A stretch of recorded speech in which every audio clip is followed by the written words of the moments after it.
Greetings and welcome to our daily walk through the scripture for August the 13th. Your readings today find you in Nehemiah chapter 7, verse 73, and then reading Nehemiah 8 and Nehemiah 9, going through verse 21. And then we tackle 1 Corinthians chapter 9, 1 through 18, Psalm 33, 12 through 22, and Proverbs 21, 11 through 12.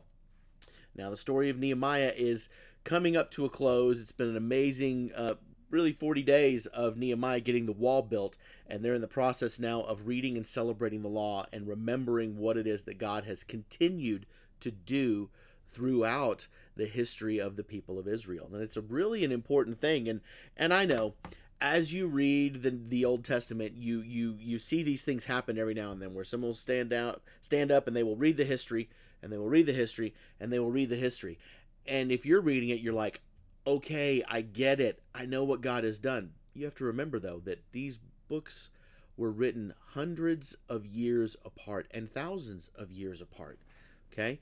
David was around like 1,000 years before Nehemiah was written.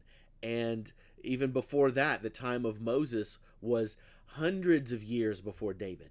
And so these reminders that we see had to happen over the course of the history of the people of Israel. So you might look at it and go, we know, but stop. Read it as if you were hearing it for the first time in decades, perhaps. This has been going on. The exile of the people of Israel and Judah happened over the course of 70 years, as we'll see in the book of Daniel. And this return, this is the second return of exiles under Nehemiah. And you got to remember, it's been decades since they have had a chance to read the law in Jerusalem at the temple. This is an amazing experience that's going on here. And so try to read it from that perspective. Okay, now we're going to jump over to 1 Corinthians chapter 9 because Paul is kind of making an argument for himself in this. He's been pretty strong. The first 8 chapters of this letter have been really strong and really poignant and really sharp at the Corinthians. And so now Paul basically kind of shifts gears for a minute and goes, but why do I have the ability to write this? Why is it that I have the authority to write this? And by whose authority can I do this? And Paul says, well, bottom line is because I've been given a job to do. I am an apostle. My job is to go and to tell people about Jesus, and that's exactly what I'm doing. It's my job to go and to tell you about this and to be your spiritual father, as he's already kind of talked about.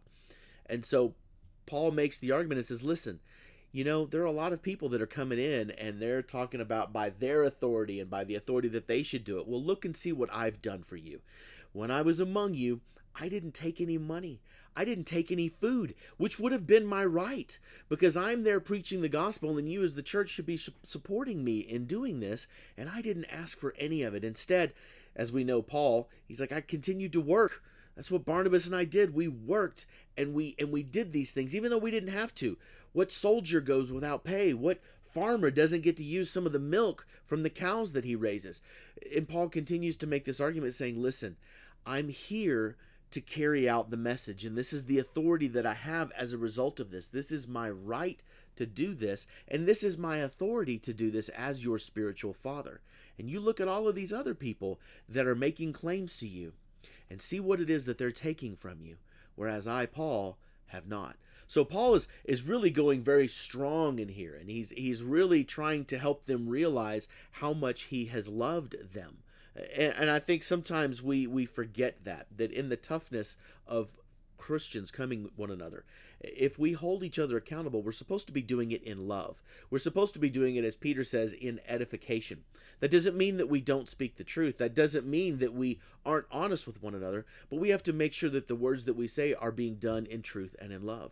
And Paul is telling these people, everything that I've said to you, I say to you because I am your spiritual father, because I love you and I care about you and I want to see what's best for you. And so this is a great reminder for us that we need to not shy away from the truth, but we need to make sure that our motivations are to build them up, to encourage them, to exhort them, to edify them. In other words, to speak truth, but to speak truth in love for the purpose of building them up. Not to be critical, We as Christians can be really critical if we're not careful. We have to make sure that we're doing it to build up, not to tear down. All right, that's our conversation for today. We'll talk more next time.